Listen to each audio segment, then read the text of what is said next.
What were the main causes and outcome of the second Boers war. അപ്പോൾ second ബോവേഴ്സ് വാറിൻ്റെ യുദ്ധ കാരണങ്ങളും ഫലങ്ങളും.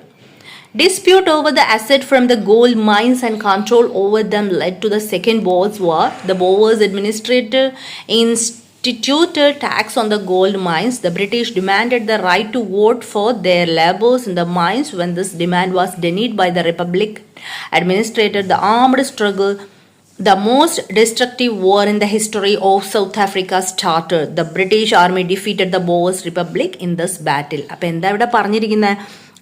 സ്വർണ്ണ ഖനികളിൽ നിന്നുള്ള ആസ്തിയെക്കുറിച്ചുള്ള തർക്കങ്ങളും അവയുടെ മേലുള്ള നിയന്ത്രണവും രണ്ടാം ബോവേഴ്സ് യുദ്ധത്തിലേക്ക് നയിച്ചതാണ് അല്ലേ.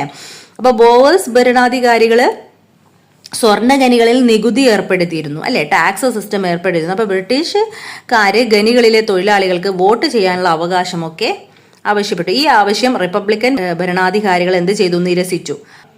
ദക്ഷിണാഫ്രിക്കയുടെ ചരിത്രത്തിലെ ഏറ്റവും വിനാശകരമായ ഒരു യുദ്ധമാണ് ആരംഭിച്ചത്. ഓക്കെ, ഈ യുദ്ധത്തിൽ ബ്രിട്ടീഷ് സൈന്യം ബോവേഴ്സ് റിപ്പബ്ലിക്കുകളെ പരാജയപ്പെടുത്തി.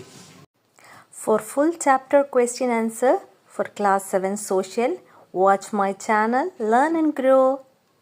Thank you.